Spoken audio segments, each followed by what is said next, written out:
네, 반갑습니다. 10월 27일 일요일입니다. 휴일 잘 보내고 계시죠?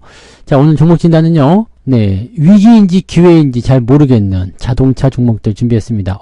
자동차 종목도 괜찮은 거 아닌가요? 라고 생각이 될 수도 있겠습니다만 실적적인 측면이 조금 부담스럽다는 느낌이 좀 있고 악재가 나온 것도 조금 있고 그렇다고 해서 또 나쁘지도 않고 이런 섞여 있습니다. 그래서 자동차 종목들 집중적으로 한번 다 알아보고요. 흐름들을 살펴보도록 할 예정입니다. 자, 오늘 가장 먼저 봐야 되는 첫 번째 종목은 바로 현대차가 되겠죠. 네, 현대차를 먼저 봐야 돼요. 그래서 현대차의 대장 흐름을 먼저 보고 시작하도록 하겠습니다. 자, 현대차를 보시면 주가가 좀 빠지죠. 빠졌는데 지난 금요일 날에는 그래도 좀 올라갔습니다. 실적 발표 당일에는 조금 떨어졌었어요. 그러다가 이제 그 다음날도 빠지다가 기아차 실적이 좀 괜찮게 나왔죠. 네, 그러면서 이제 주가 좀 올라갔는데 사실 기아차 같은 경우도 컨센서스 대비해서 그렇게 좋진 않았습니다. 뒤에다가 이제 뭐 자사주나 이런 거 붙여가지고 그런 거지. 아무튼 현대차 같은 경우가 이제 실적적인 측면이 약 3천억 정도 좀 적게 나왔죠. 네, 컨센서스가 좀 적게 나왔는데 자, 일단은 실적적인 부분들은 넘어간 거고요. 제가 보기에는 이렇습니다. 올해의 영업이익이 15조 원 정도 나온다. 다 알고 있는 얘기죠? 작년에도 15조가 나왔습니다. 근데 작년에 워낙 빛을 발했던 이유는 그 전에 워낙 개판이었거든요. 그런데 15조가 확 터져버리니까 대박이 터진 거죠. 그리고 이 실적 기조가 유지가 됩니다. 근데 재밌는 거는 내년도 유지가 되고요. 그 후년도 유지가 됩니다. 15조대로 그냥 유지가 돼버리는 거예요.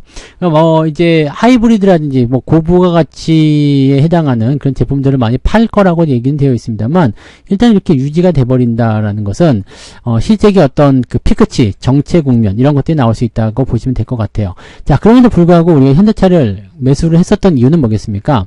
작년 같은 경우는 실적이 워낙 그지 같았으니까 이번에 올라간 것은 당연하다 이렇게 볼 수 있겠죠. 네, 작년에도 15조였어요. 근데 재작년에 실적이 그지 같았죠. 그래서 슬슬 올라가 준비하다가 이제 밸류업 만나면서 한 번 더 치고 올라간 부분인데 자, 이만큼 올라갔다고 하더라도 지금 현재 주가는요. 재작년 2023년 작년이죠. 네, 작년 그 정도 수준하고 그렇게 멀지 않습니다. 작년에 고점이 21만 원이었는데 지금 이제 22만 5천 원입니다. 이게 많이 내려왔다는 느낌들도 많이 갖고 있어요. 왜냐면 29만 9,500원이 내려왔거든요. 자, 이런 상태에서 우리가 생각해 볼 게 있습니다. 15조 원이요. 15조 원이라는 것은요, 지금 시가총액이 47조 원인데, 영업이익이 15조가 나왔다는 얘기입니다. 이거 말이 안 되는 저평가죠? 그러니까, 이건 어떤 의미냐면, 실적은 유지가 계속 될 거예요. 근데 현재 주가 수준이 이렇게 20만원대 초반에 머무르면 안 된다는 얘기죠. 그러니까 제가 올 초에 현대차가 어디까지 오를 것이냐 30만원까지는 간다 그 얘기 해드리면서 주가 상승 수준을 한 50% 정도까지 예상이 들었잖아요. 이제 그게 올 6월달에 나왔었던 부분이에요. 500원 모자라잖아요. 이게 아니라 29만 9,500원이나 30만원이나 다릅니까? 그죠? 자, 아무튼 요게 나왔었는데 그 뒤로 이제 주가가 계속 떨어졌단 말이에요. 그 상황이 이제 위기냐 아니면 기회냐 이건데 자, 실적은 달라진 게 있습니까 없습니까? 없잖아요. 15조 그대로입니다. 올해도 15조, 내년에도 15조, 작년에도 15조, 내후년에도 15조입니다. 15조라는 거에 일단은 갇혀있다는 것은 약간 불만스럽겠지만 주가도 내려가 버렸잖아요. 실적은 그대로인데 주가가 내려갔어. 이걸 우리가 뭐라고 본다고 했죠? 저평가다. 무슨 말인지 아시겠죠? 그래서 이런 부분들이 이제 현대차에게 현재 나와 있는 상황인데 추세 자체는 좀 좋지 않습니다. 이평선이 전부 다 역배열이잖아요. 시장 분위기가 개선이 돼야지만이 좋아지지 않을까 생각되긴 합니다만 일단 외국인 매수는 들어온 상태에서 더 이상 확장하거나 빠지거나 그런 모습은 아직은 없고요. 좀 지켜보는 형태의 느낌인 것 같아요. 기관들만 열심히 팔아먹은 모습이 보이기 시작하는 것 같고요. 그 외에는 이제 수급적인 측면도 큰 문제는 없고요. 자, 상당히 저평가 나올 수밖에 없어요. 그 다음에 아시겠지만 회사가 망할 회사거나 그러지 않죠. 배당도 많이 줘요. 배당도 많이 주기 때문에 사실 이 현대차에 대한 부분들은 깔 게 별로 없습니다.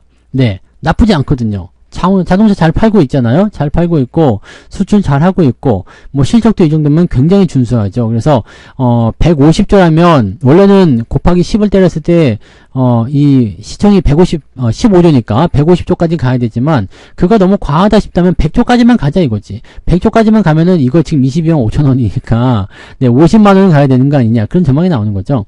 그러니까, 증권사 같은 경우는 일단 뭐 여러 가지 이야기를 들면서 뭐 30만원대 중후반 정도로 목표주까지 제시하고 있을 것 같은데, 저도 그 정도는 돼야 된다고 생각합니다. 아무리 안 되더라도요. 네, 그 정도 돼야 된다고 생각하는데, 아직은 뭐 경기 호황이라든지, 일단 뭐 자동차 산업군, 이게 경기 민감 섹터 들어가니까, 뭐 이렇게 확 튀어나가는 그런 느낌은 없는 것 같더라고요. 그래서 그런 형태로 나오고 있습니다. 그런데다가 이제 25일 날이죠. 금요일 날, 자동차 부품업체에서 불이한 게 난 게 있습니다. 울산에 있는 건데요. 이게 어떤 회사냐면, 자동차 연료탱크 같은 부품들을 현대차에다 납품을 하고 있는데, 불이 나버렸으니까 납품이 안 돼요. 그러면은 이제 생산하는데 연료탱크가 없으면 생산이 안 되잖아. 자동차 뭐 계속 기름 넣으면서 갈 수 있는 것도 아니기 때문에 연료탱크가 있어야 되니까요. 그 부분들에서 이제 문제가 좀 생겼다라는 얘기가 좀 있습니다. 그래서 생산에 차질을 빚을 수 있다라는 얘기인데, 뭐 현재 상태에서는 네, 어느 정도의 영향이 있는지는 잘 모릅니다. 그렇지만 네, 그 영향력이 기존에 갖고 있던 재고나 이런 것을 통해서 진행할 수도 있는 거고, 재고 하나도 없이 자동차를 만들지 않을 거 아닙니까? 그래서 물론 이제 생산에 차질을 빚는다거나 또는 이제 다른 벤더를 또 찾아야 될 수 있잖아요. 그러니까 그런 것들이 있으니까 영향은 좀 있을 수 있겠지만 당장 크게 영향을 좌우할 것 같지는 않다라고 보시면 되는 게 맞을 것 같습니다. 그래서 악재적인 요인은 요인이에요. 왜냐면 이제 금요일 날 오전에 불이 났는데 그런 부분들이 이제 당장 이제 내일부터 영향을 줄 거 아니에요.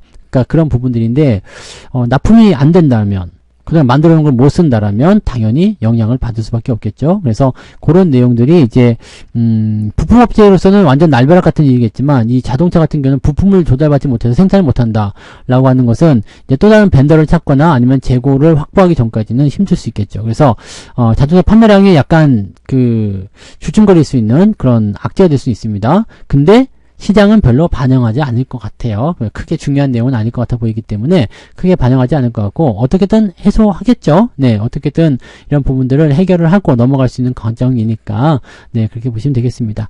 중요한 건 지금 현재 시점에서 올라갈 수 있겠느냐인데, 조금 이따 말씀드릴 기아 자동차에서 그 해법이 있을 것 같아요. 지금 시점은 저는 그냥 보유입니다. 홀딩 전략들 말씀드릴 수 있겠고요.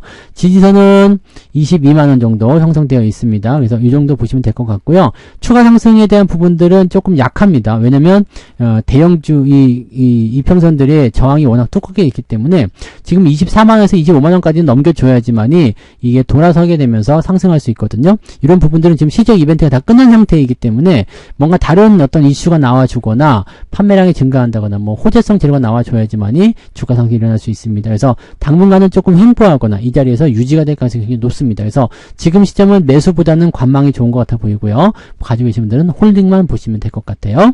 자, 그럼 기아로 넘어가서 바로 볼게요. 기아는 좋은 소식이 있었어요. 주가 많이 내려간 상황이긴 합니다만은, 네, 반등에 대한 불씨를 살렸다 볼 수 있겠고요. 지지라인대를 보시더라도요, 이렇게 유지가 되잖아요? 이렇게 유지가 되기 때문에, 지지선에 대한 유지가 있다라면은 주가 상승은 얼마든지 일어날 수가 있습니다. 자, 지금 좋은 거는 뭐냐면, 실적 같은 부분들도 좋게 나왔어요. 좋게 나왔는데, 뭐, 처음에 악재로 좀 인식됐었던 이유가 뭐냐면, 저런 게 있죠. 증권사의 컨센서스, 예상치보다는 조금 덜 나왔습니다. 그러니까 증권사에서는 뭐 3조 8천억 예상을 했는데, 아니 3조 2천억이었죠? 예상했는데 실제로 뚜껑 열어보니까 2조 9천억이 나왔다. 뭐 이 정도인데 큰 문제 될 것 같아 보이지 않습니다. 근데 일단 컨센서스에 대한 이런 부분들 좀 없애버렸으면 좋겠어요, 진짜로. 컨센서스 뭐 하는지 모르겠어요. 맞추는 것도 없고, 맨날 지들이 그냥 사고 팔고 하는데 용도로 쓰려고 그러는 것 같은데, 이런 것 좀 없었으면 좋겠습니다. 리포트 내지 말았으면 좋겠어요. 근데 리포트를 안 내면은 리서치 센터가 먹고 살기가 어렵겠죠. 리포트로 뭐 공짜인데 왜 돈을 버느냐라고 하실지 모르지만, 이거 외국계 증권사들 팔아먹잖아요. 네. 우리야 지금 공짜로 보는 거지만, 외국 애들은 이거 돈 주고 다 사다 본단 말이에요. 그러니까, 요런 것들 수익성을 또, 네, 없앨 수 없으니까. 근데 이런 건 전혀 필요 없는 것들인데, 왜 자꾸 하는지 모르겠습니다만, 아무튼 컨센서스에 비해서 좀 실적이 낮았다, 이런 얘기가 있죠. 근데, 그 뒤에 나오는 것이 아주 기가 막힙니다. 가이던스. 올해 가이던스가 일단은 굉장히 좋다라고 얘기가 나오는 거잖아요. 지금 3분기 이익 같은 경우나 뭐 이런 것들은 테슬라를 추월했다. 네. 이런 얘기도 나오고, 연간 매출 전망이 110조, 네, 이렇게 나오니까, 오, 괜찮은데요? 라고 얘기가 나오는 거죠. 여기서도 일단 가이던스 때문에 긍정적으로 판단이 되는 내용이 좀 나왔는데, 여기다가 플러스 해가지고 뭐가 나올 수 있겠습니까? 자사주 소각이 또 있죠? 자사주 소각.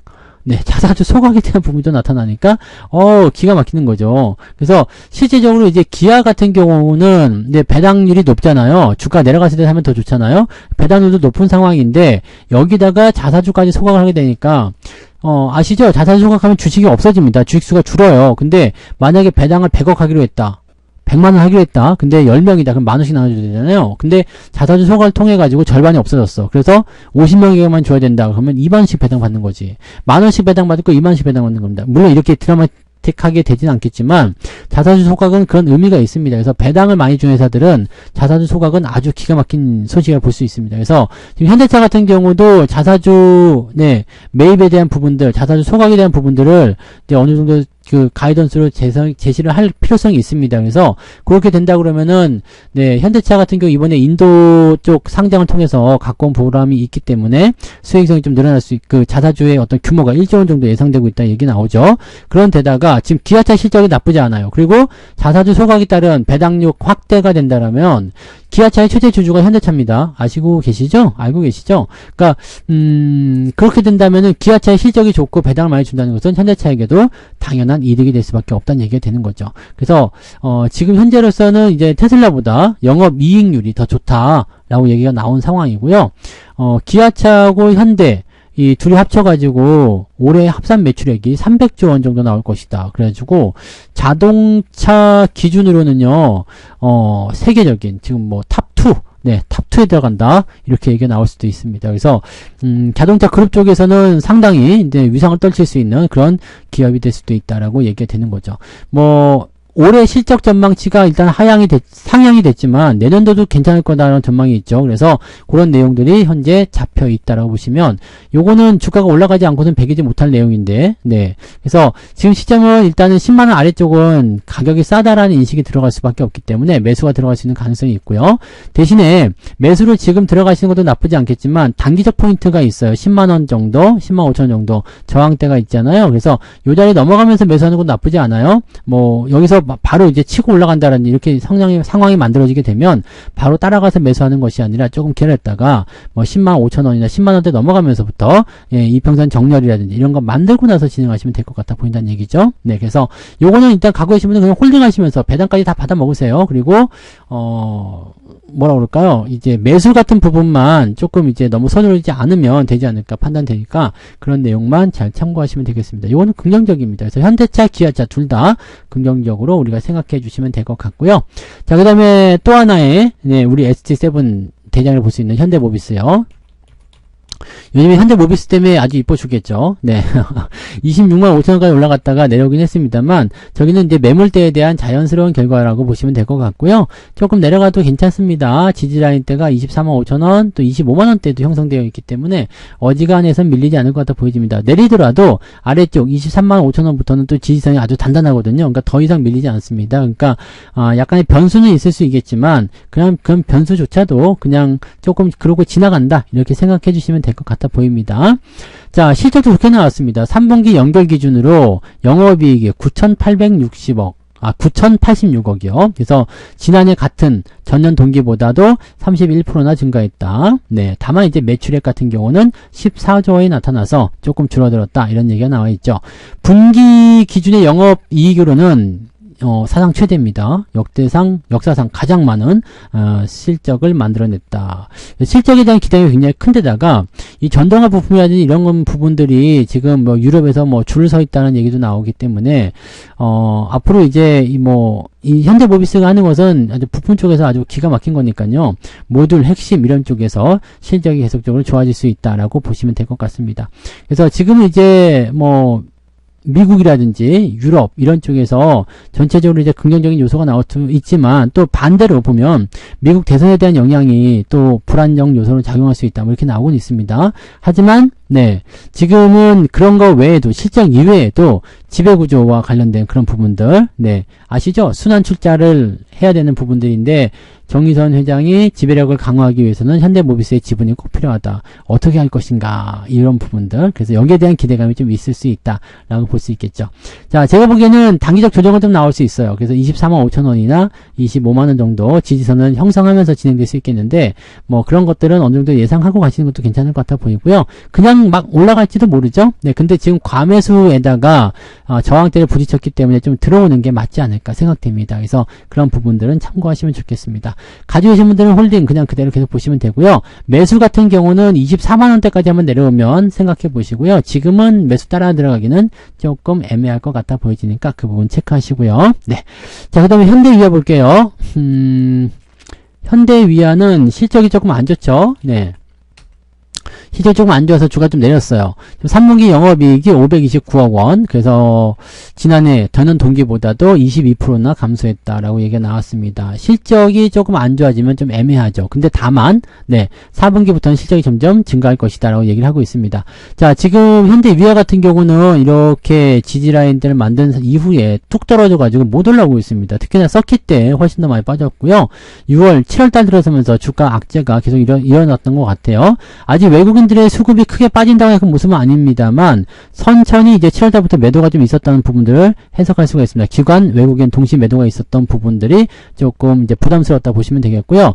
지금 실적적인 측면이 아주 나쁘게 나타나면서 이제 뭐 실적이 줄어들었다는 것은 어쨌든 나쁜 소식이잖아요. 그러면서 아래쪽 45,000원대에 형성된 지지라인을 계속 체크하고 있다. 자, 지금 이격이 벌어져 있기 때문에 단기적 반등이든 뭐든 나타나도 괜찮은 구간이거든요. 근데 시장이 도와주지 않는다? 글쎄 올라가기 어렵습니다. 네, 그런 부분이 있는 거죠. 그래서 지금 현대위아 같은 경우는 아래쪽 지지선만 지켜주면 그래도 시간적인 부분을 할애해서라도 상승할 수 있는 가능성이 있습니다. 그래서 지금 타이밍을 우리가 무조건 나쁘다, 악재다라고 보기는 좀 어렵겠지만 반등이 세게 나오기도 조금 어려울 것 같아요. 만약에 반등이 세게 나온다면 5만원 구간대에 들어가면서부터 저항을 많이 받을 수 있습니다. 그리고 위쪽 라인대도 계속 압박감이 있죠. 이 하향 곡선에 대한 압박감이 있기 때문에 이런 부분들을 빨리 끊어내지 않으면 주가가 자칫하면 오랫동안 늘어질 수가 있어요. 그래서 지금 같은 타이밍이라면 일단은 매수는 들어가지 않는 게 좋을 것 같습니다. 가지고 계신 분들은 일단 지지선 여부 확인해야 되기 때문에 훨씬 더 오랫동안 보유를 하시는 게 맞을 것 같아 보이지만 신규 조건은 굳이 리스크 실으면서 갈 필요는 없겠죠. 그래서 매수 포인트보다는 일단 관망하는 것이 유리하다라고 말씀드릴 수 있는 거니까 매수하지 마시고 가지고 계신 분들은 지지선 체크하면서 홀딩만 보시면 되겠습니다. 다만 현재 추세는 좋지 않다는 겁니다. 위에서 압박감 계속 있어요. 이거 끊어내려면 5만원대 이상까지는 무조건 올라가야 된다는 거죠. 그리고 뭐 여기서 끊는 게 아닙니다. 위쪽에 매물대가 또 있기 때문에 5만 6, 7천원 즉 6만원 넘어갈 때까지는 안심하기 어려운 주식 이런 식으로 판단해서 보셔도 될 것 같아 보입니다. 그러니까 그런 정도 내용이다 까지만 생각하시면 될 것 같고요. 지금 시점에서는 주가를 의미있게 올려놓지 않는 이상은 대응하는 포인트가 조금은 어려울 수 있다라고 보시면 되겠습니다. 그래서 현대위아는 일단은 조금 물러서서 지켜보는 것이 어떻겠는가 라고 판단해 봅니다. 자, 그 다음에 만도 볼까요? 만도. 그럴만도 하지. 그럴만도 하지. 실적이 나쁘지 않습니다. 나쁘지 않아요. 3분기 기준으로 했을 때 매출이 2조, 영업이익이 824억 원입니다. 그래서 전년 동기 대비 일단 늘어났어요. 하지만 컨센서스보다 좋지 않았고요. 당기 순손실이 적자로 전환됐습니다. 그래서 이런 부분들은 조금 아쉽죠. 물론 당기 이익 같은 경우는 뭐 어떤 특별한 이벤트라든지 이런 것들이 발생됐을 때 뭐 한꺼번에 툭 튀어나온다든지 이렇게 뭐 더해질 수도 있고 빠져나갈 수도 있기 때문에 그럴 수 있겠습니다만 그래도 단기 순이익이 줄어들었다는 것은 조금 애매한 부분이 될 수 있을 것 같아요. 그 다음에 매출 같은 경우도 실질적으로는 아주 좋다라고 보기 좀 어렵습니다. 왜냐면 그 전기차 뭐 이런 쪽에 수요가 조금 감소하면서 생산량이 좀 줄어들었다는 얘기를 하고 있거든요. 그래서 이런 부분들 보면 조금은 애매한 상황이 좀 있다고 생각할 수는 있겠죠. 하지만 지금 실적이라든지 매출 같은 측면이 아주 나쁘다고 보기도 좀 어렵습니다. 그러니까 실적이 아주 나쁘다고 보기 좀 어렵고 이 종목이 가지고 있는 현재의 흐름 자체도 그렇게 나쁘지가 않거든요. 그래서 지금 지지라인대는 35,000원 정도 나와 있는 상황이고요. 위쪽 저항대가 지금 45,000원 정도 형성될 것 같은데요. 자, 요때까지는 저항이 계속 받겠죠. 하지만 바로 직전 고점에 있었던 구간들, 이 구간을 지금 어떤 기대감을 통해서 주가를 끌어올렸단 말이죠. 그리고 나서 지지가 되고 있기 때문에 아마 추가 상승이 더 이어질 가능성이 있지 않을까 판단됩니다. 다만 실적에 대한 공시 공시가 그렇게까지 나한테 와닿는 얘기가 아니기 때문에 일단은 하락 출발을 한 이후에 흐름이 추세가 상향 조정이 되지 않겠는가라고 판단되는 모습인데 약간 하이닉스 차트하고 좀 비슷해 보이기도 하고요. 자, 주가가 일단 떨어지게 된다면 우리는 얼마까지 봐야 되냐면 네, 37,000원에서 38,000원 요 사이까지 보시면 될 것 같아요. 어지간한 지지 포인트는 만들어줄 수 있을 것 같고요. 만약에 떨어져서 시작한다, 38,000원대로 시작한다라고 한다면 요 구간대는 어떻게 보면 매수 포인트로 작용할 수 있는 좋은 기회가 될 수 있습니다. 아래쪽에 지지선이 두텁게 있기 때문에 매도로 도망치는 것이 아니라 오히려 네, 타이밍을 보고 대응점을 잡을 수도 있지 않을까 판단해 봅니다. 그래서 현재 시점에서는 저는 그냥 보유 관점 말씀드리고 싶어요. 그리고 변동성이 조금 생길 수도 있겠습니다만 그런 것이 뭐 주가를 뭐 큰 폭으로 떨어뜨리거나 그런 형태보다는 지지선 근처까지 밀어버리는 거 그런 정도까지만 허용이 될 것 같아 보입니다. 그러면은 37,000원 정도 생각한다고 한다면 네, 뭐 지금부터 한 8% 정도, 네, 8% 정도 하락하는 모습이 나타날 수 있기 때문에 상당폭의 변동성이잖아요. 그 정도까지 생각하시면 저점이 잡히는 것 같다는 생각하실 수 있을 것 같아요. 위쪽에 공간이 많고 아래쪽에 지지선이 촘촘하기 때문에 단기적인 흔들림이 있을 수 있더라도 주가가 크게 빠질 염려는 없다라고 생각하시면 될 것 같습니다. 현재 시점에서는 만도는 홀딩, 보유 관점으로 보시면 되겠습니다. 매수는 아까 말씀드린 대로 37,000원 그 정도 라인대로 보시면 적당하지 않을까 판단되는데 대신에 네, 그렇게 본다고 하더라도 주가가 올라가는 타이밍인지 아닌지 그 부분 체크하면서 진행하시면 좋을 것 같아 보이죠? 네. 자, 그 다음에 화신 볼게요. 자, 지금까지 말씀드렸던 현대차, 기아차, HL, 만도, 화신 이런 기업들은요. 네, 인도 쪽에 그 현대차 상장에 대한 어떤 수혜주로 될 수 있습니다. 인도 쪽에 진출한 기업들이거든요. 근데 이거 말고도 뭐 서현이화라든지 또 SL 이런 종목군들, SL도 아주 좋은 종목이죠. 네, SL 이런 거, 그 다음에 서현이화 이런 것들이 이제 그 인도 상장 관련한 종목들로 되어 있습니다. 근데 자동차 부품주들이 지금 잘 못 가요. 반도체나 마찬가지로 잘 못 갑니다. 시장이 전체적으로 눌리고 있기 때문에 이렇게 이런 대형주들이 약간씩 좀 부담을 겪고 있다고 생각하시면 되겠죠. 뭐 서현이와는 뭐 대형주로 보기 좀 어렵겠습니다만 현대차, 기아차 이런 종목군들도 변동성이 좀 크다라고 보셔야 될 것 같습니다. 반대로 얘기하면 올라갈 때는 상당히 많이 올라갈 수 있지 않을까 생각되는데요. 자, 아무튼 화신 쪽 넘어가서 보시면 화신 같은 경우는 뭐 우리가 지난번에 수익을 내고 한번 팔아가지고 다시 또 이제 한번 지켜볼까 해서 이제 재접근하는 그 형태로 갈 수 있는 내용인데 요거 나쁘지 않아요. 나쁘지 않은 상황이고 인도 비중에서의 어떤 매출이나 이런 부분들이 좋기 때문에 인도 쪽 수혜주로 구분이 된 상황에서 주가 상승을 좀 더 기대를 해볼 수도 있습니다. 그래서 그런 내용인데 지금은 이제 조금 안타까운 것 중에 하나가 뭐냐면 여기 11,000원에 있는 저항대라고 봐야 되겠죠. 위쪽으로 넘어갈 땐 저항대니까 이 저항대에 부딪혀서 다시 끌려내려온 모습이거든요. 자, 저점 라인은 지금 유지가 되고 있지만 주가 추이가 상승세로 넘어가는 게 조금 버거워 보인단 말입니다. 그래서 지금 타이밍에서는 일단 아래쪽 지지선 먼저 보세요. 8,500원 아래쪽 지지선 보시고요. 이탈하지 않으면 홀딩입니다. 대신에 넘어가면서 뭐 1,500원, 11,000원 이렇게 나온다. 그러면은 그때 대비해서 지금 대비해서 그때 가격이 높은 걸 수도 있겠지만 그 가격이 제일 쌀 수도 있어요. 그래서 1,500원, 11,000원 이렇게 넘어가는 타이밍이 나왔을 때는 매수를 한 번씩 해보는 것도 괜찮을 것 같다 보여지죠.